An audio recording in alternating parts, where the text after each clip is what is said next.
essa revisão que está aí ainda está às aulas para facilitar a pessoa para descobrir? Então, qual que é repete a questão de novo aí dessa aula, essa questão aí, Você só espera para eu relacionar aqui. agora sim, posso repetir. Fala, qual é a dúvida? Qual é a questão que a gente está aí?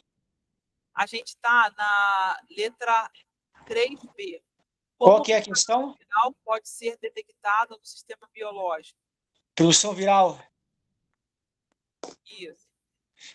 Então a primeira é a produção de interferons. Reduz o Sim. metabolismo para que o vírus não reproduza.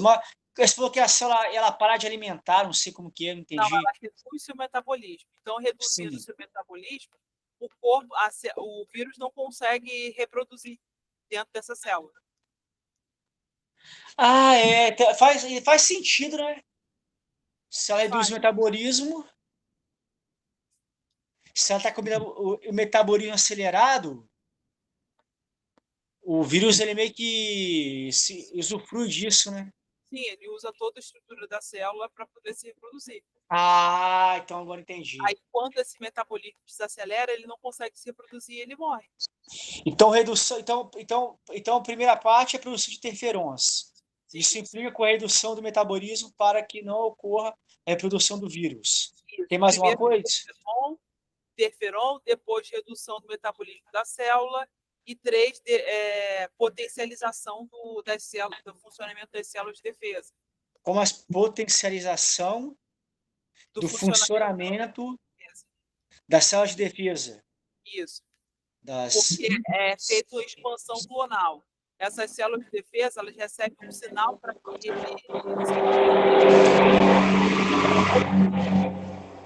potencializando a capacidade de destruir esse vírus. Então, basicamente, a célula de defesa recebe um aviso. Isso. O interferon é como se fosse um aviso.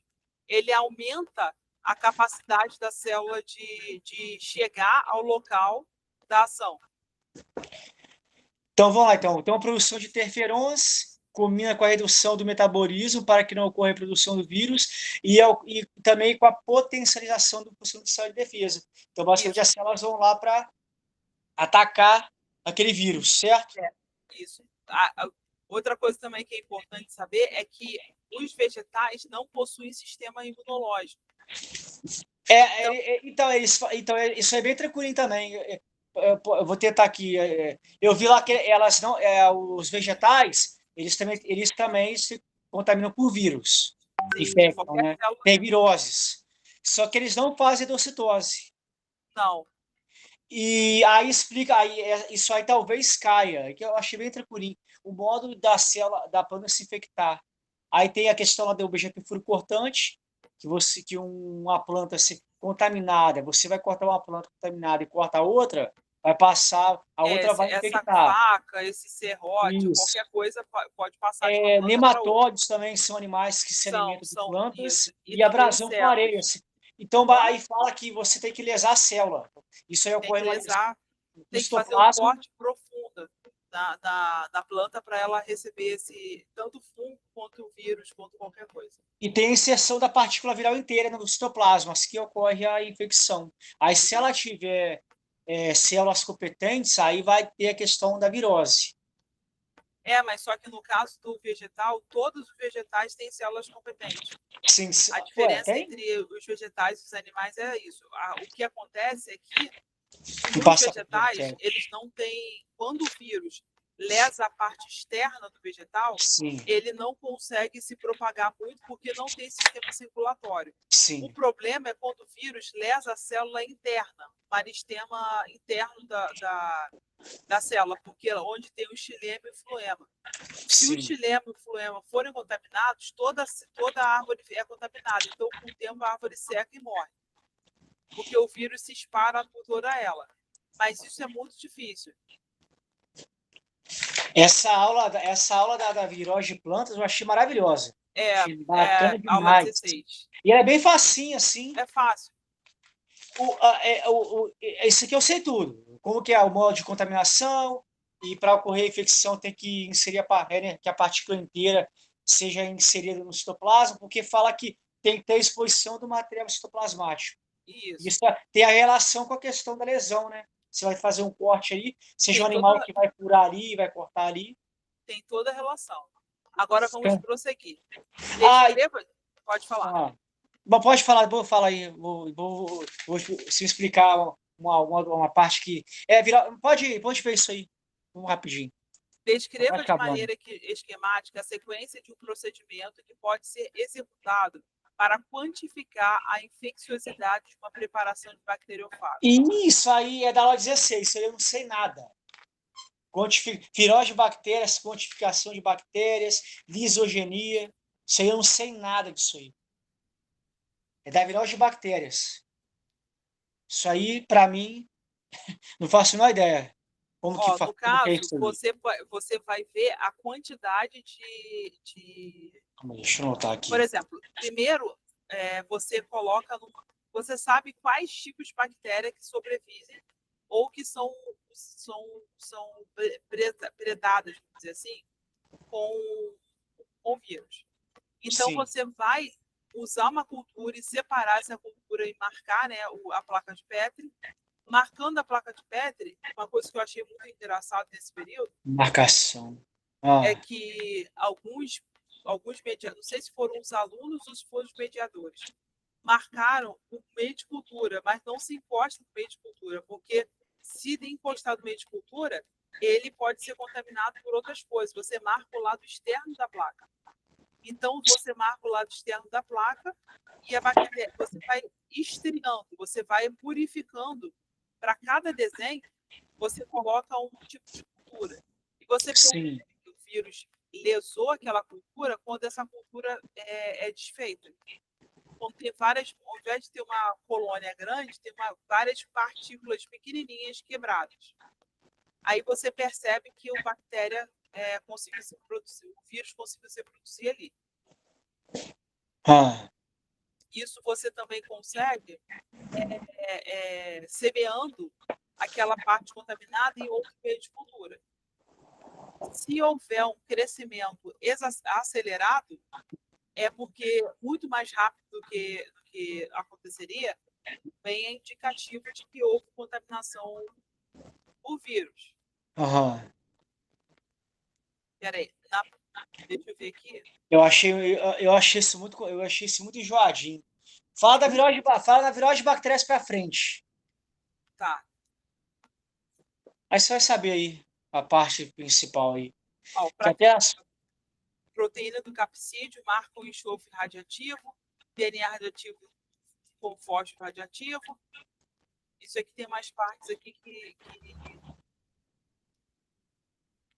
que são bem complicadinhas de explicar, mas a gente torce para que seja só essa resposta que eu dei seja suficiente para eles. Sim, sim. O que caracteriza uma cultura bacteriana lisogênica com base nas características genéticas de células de uma população bacteriana. Lisogênica.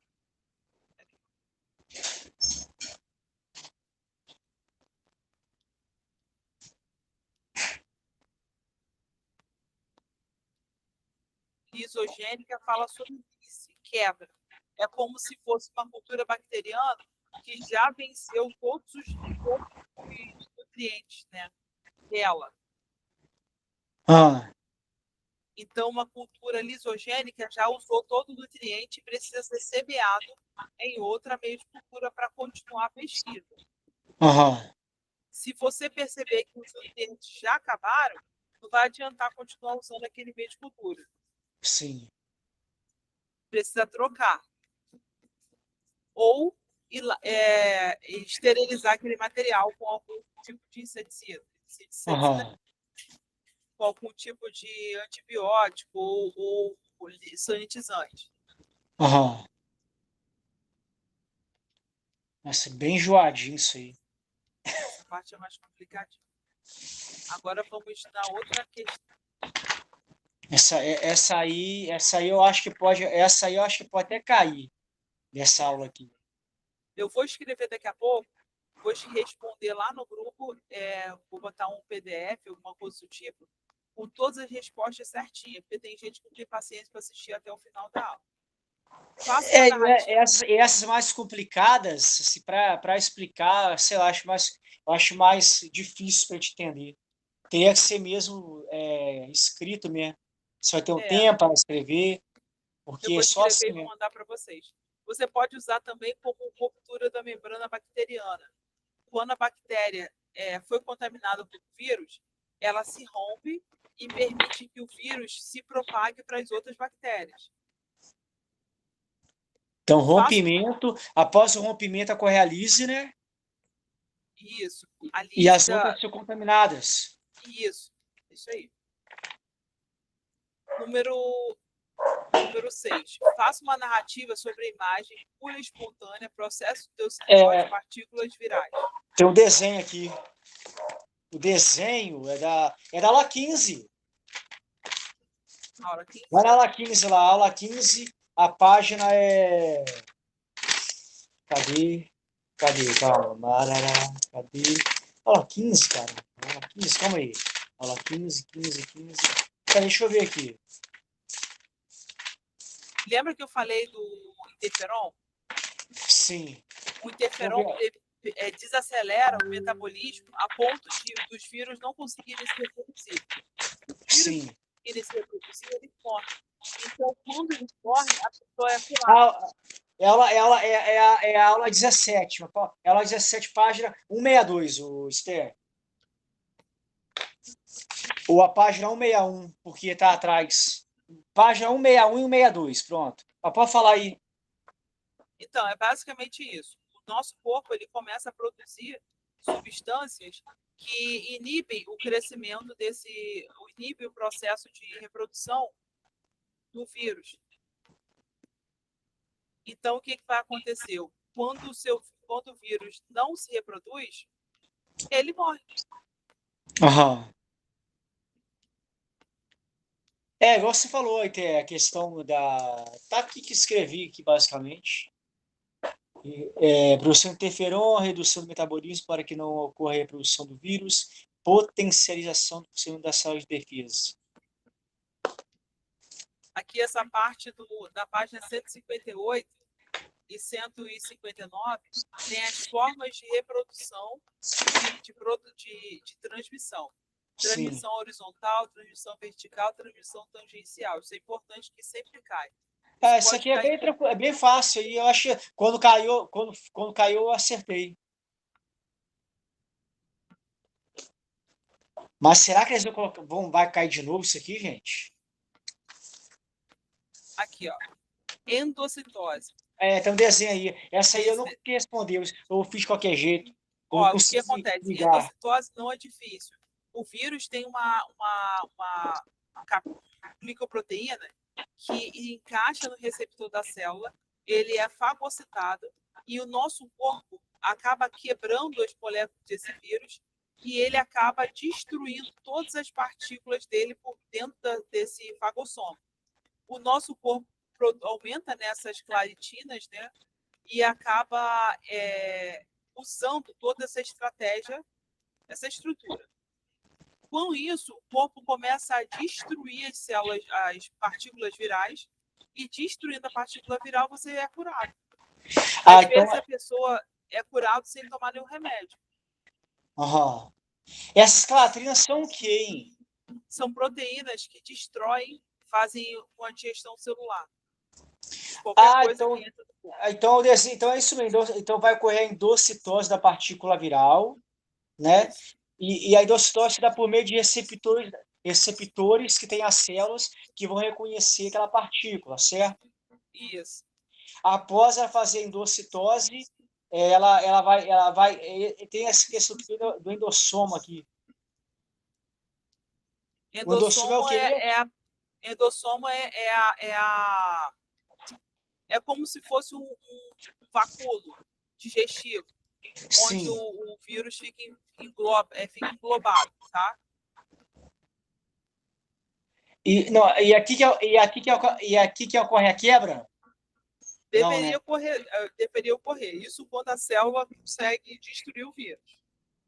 Porém, acontece da célula não conseguir e o vírus quebrar esse endossoma e usar todo o maquinário celular para se reproduzir. Sim. Faça uma narrativa sobre imagem, eventos que ocorrem no corpo de um indivíduo que foi acometido pela primeira vez por um tipo de virose que evoluiu para a cura espontânea. É isso aí. Exatamente o que eu falei. Acontece aumento na produção de interferon, desaceleração do metabolismo, cansaço, febre. O corpo começa primeiro a aumentar a temperatura para tentar destruir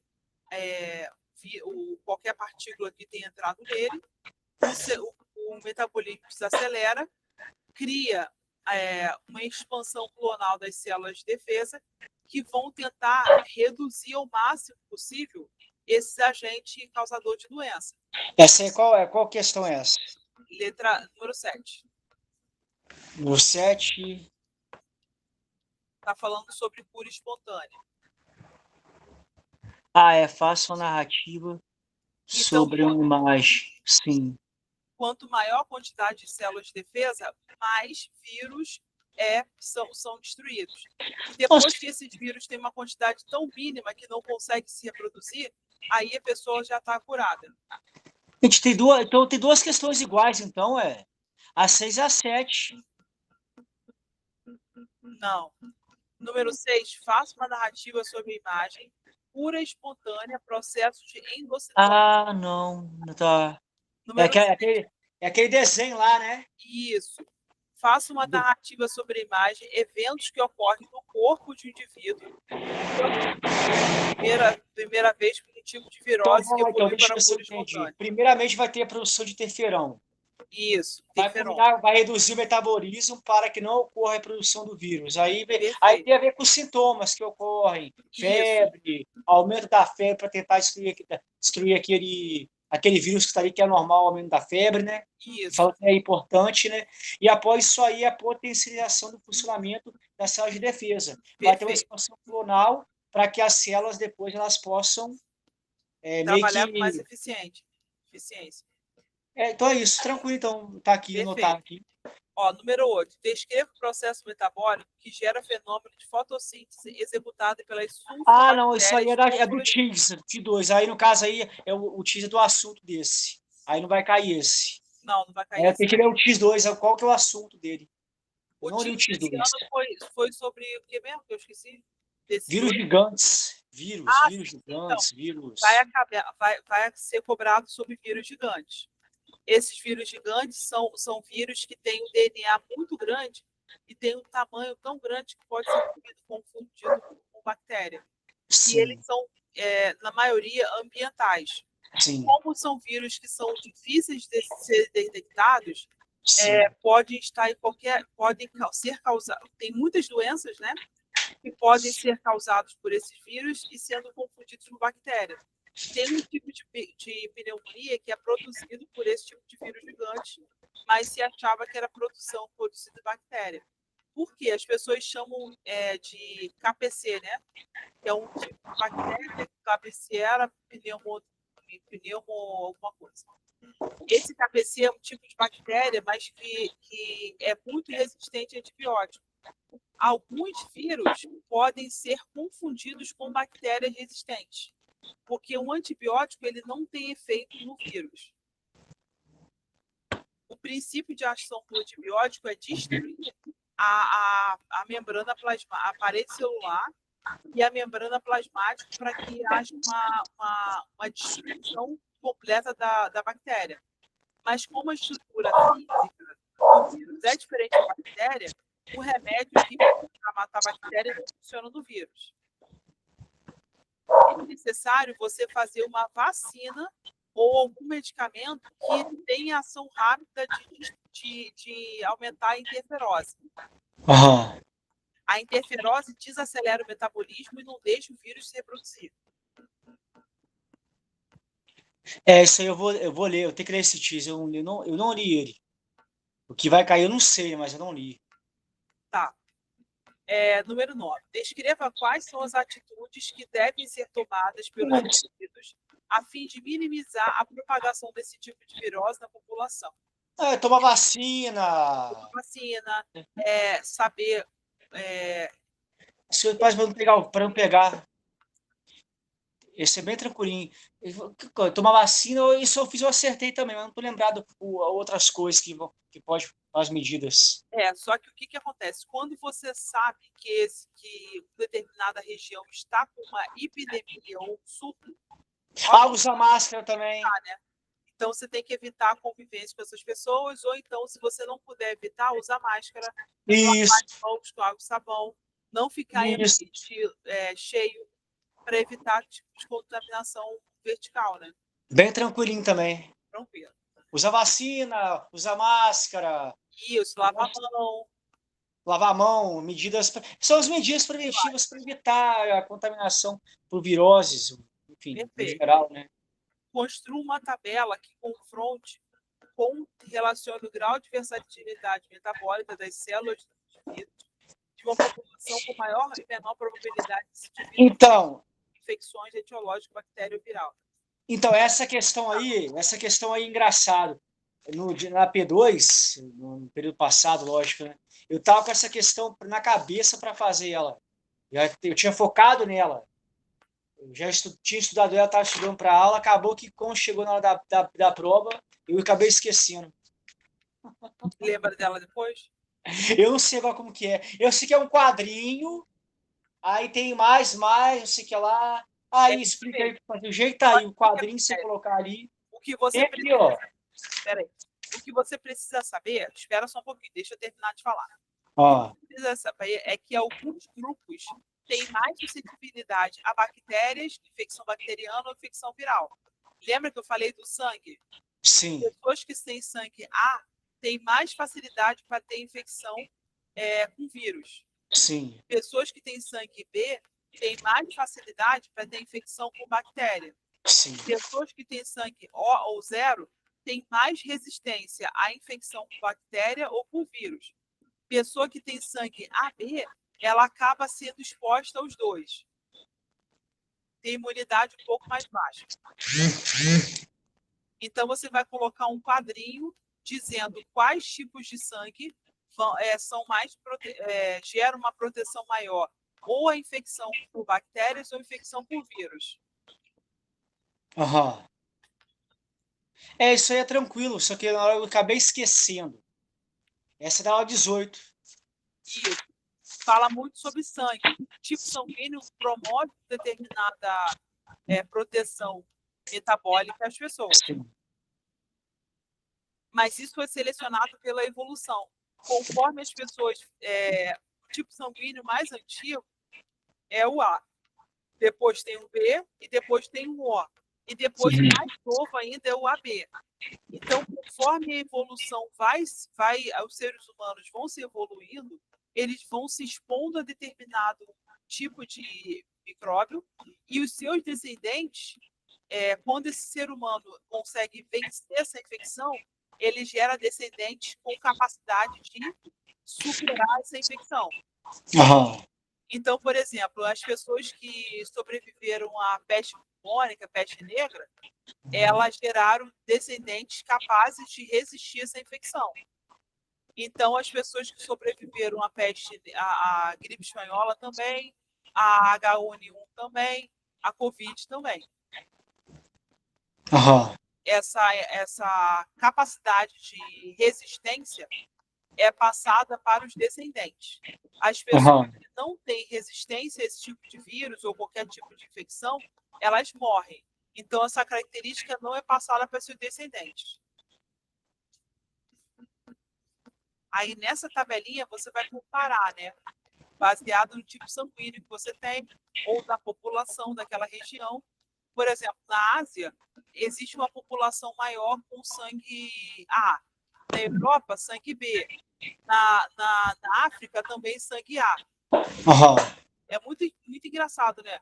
Pessoas de etnias completamente diferentes ter sangue parecido. Os asiáticos têm sangue A. Olha só que interessante. Legal, isso aí é legal mesmo. Tem sangue B. Hã? Não, é essa correlação, né? É uma correlação interessante. Depois eu vou pesquisar sobre os australianos e os nova-zelandeses. Sei lá. Eu acho que é neozelandês, neozelandês, eu acho. neozelandeses. Quero saber qual tipo são vinhos deles, que eu nunca prestei atenção nisso. Francisco, deixa eu te perguntar. Tem mais alguma dúvida? Você tem mais alguma dúvida? Alguma coisa? Então, basicamente, é só isso mesmo, porque é o que cai mesmo, né? A não ser que eles colocam alguma coisa muito que a gente não se atenta, né? Porque, calma aí, rapidinho. Igual assim, a aula. Igual essa aula das células competentes, né? Das células. É isso, da célula competente, o conceito de célula competente, e como que faz para a expressão da virose, beleza. Então, isso aí eu sei, tranquilo. Aí tem o DNA, o vírus, que é vírus, né? Onde que é o desenho também, tá tranquilo também. A biocida dos componentes virais, você falou que você vai mandar uma coisa, né? Né? Eu quero estudar vocês. Isso aqui para explicar assim, não é tão fácil. Em propagação de vírus, pô, beleza, tranquilo também. Nessa laquinha estão show. É só a biocida dos componentes virais, tranquilo. A das viroses, como vacina na planta, né? É bem tranquilinho também. Aí da virose de bactéria, isso aí você vai responder na P2 aí que tem, que você vai mandar por escrito, né? Então vai cair, basicamente já vai tirar as dúvidas. Falou 17. Você mesmo fala da questão da cura lá, como que ocorre para a questão da cura, produz interfero, desacelera o metabolismo da célula, aí tem os sintomas, isso inviabiliza ao vírus dele se reproduzir, a questão da expansão clonal também avisando a célula de defesa, aí no final da conta tem a cura, enfim. Então é tranquilo também. As viroses, que é de boa também, o tipo de expansão, virose tangencial, horizontal, vertical. Acho que é isso só mesmo, é só isso mesmo. E tem a lá 18, que é mais fácil, né, que basicamente falar do tipo de virose, esse quadrinho aí. Eu acho que é só mesmo, Esther. Então tá bom, Francisco. Daqui a pouco eu vou mandar a gravação. Quando eu mandar a gravação, vou mandar também as perguntas respondidas, tá? Porque o meu foco vai ser nas perguntas que caíram na P2. Que acredito eu que eles podem repetir. Eu vou mandar várias AP2 respondidas para poder facilitar o aprendizado de vocês. Eu vou tentar mandar baseado na apostila e não só com o número da aula. Sim. Eu acredito que eu sei bastante coisa. Se eu me esquecer, tá bom.